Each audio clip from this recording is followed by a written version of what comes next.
السلام علیکم ورحمۃ اللہ وبرکاتہ۔ اعوذ باللہ من الشیطان الرجیم، بسم اللہ الرحمن الرحیم، الحمد للہ رب العالمین، والصلاة والسلام علی رسول اللہ وعلی آلہ وصحبہ اجمعین۔ رب اشرح لی صدری ویسر لی امری واحلل عقدۃ من لسانی یفقہوا قولی۔ سورہ البقرہ آیت نمبر 22۔ الذي جعل لكم الأرض فراشا والسماء بناء وأنزل من السماء ماء فأخرج به من الثمرات رزقا لكم فلا تجعلوا لله أندادا وأنتم تعلمون۔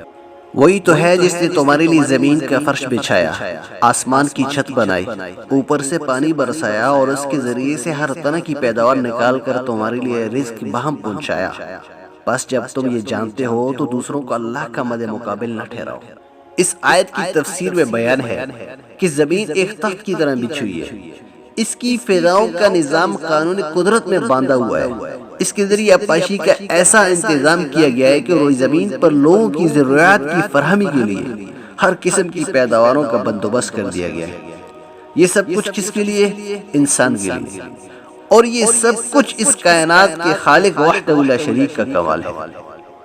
تم اچھی طرح یہ جانتے ہو کہ اس نے تمہیں پیدا کیا، تم سے قبل جو لوگ گزرے ان سب کو بھی پیدا کیا۔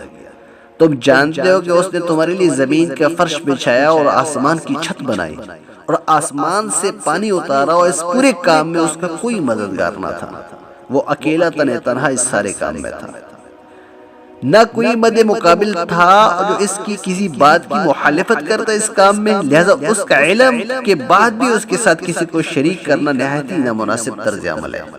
عقیدہ توحید کو صاف و شفاف طریقے سے ذہنوں میں بیٹھانے کے لیے قرآن کریم اللہ تعالیٰ کی جن شریکوں کی بار بار نفی اور تردید کرتا ہے، وہ ہمیشہ صرف اسی معروف صورت میں نہیں ہوتی کہ کچھ بت یا اشخاص ہوں جنہیں اللہ کا شریک بنا کر ان کی پوجا کی جائے، بلکہ کبھی کبھی وہ اس کے علاوہ دوسری حقیقی صورتوں میں بھی ہوتے ہیں۔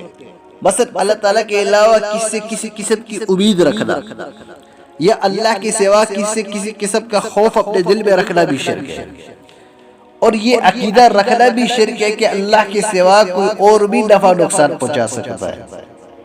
حضرت ابن عباس رضی اللہ عنہ فرماتے ہیں کہ انداز شرک ہے، اور یہ اس قدر خفی ہوتی ہے کہ جس طرح اندھیری رات میں سیاہ پتھر پر چوٹی کا آہستہ آہستہ چلنا پوشیدہ ہوتا ہے، اور اس کی کئی صورتیں ہیں۔ مثلا اگر کوئی شخص کہے کہ خدا کی قسم، یا میری جان کی قسم، یا پھر تیری جان کی قسم، یا کوئی کہے اگر گئی رات کتیا نہ ہوتی تو چور ہمیں لوٹ لیتے، یا کوئی کہے اگر گھر میں بطخ نہ ہوتی تو چور آ جاتے، یا کوئی اپنے دوست سے کہے جو اللہ چاہے اور جو تم چاہو، یا کسی کا یہ کہنا اگر اللہ اور فلاں نہ ہوتے تو غرض، یہ سب اقوال شرک ہے۔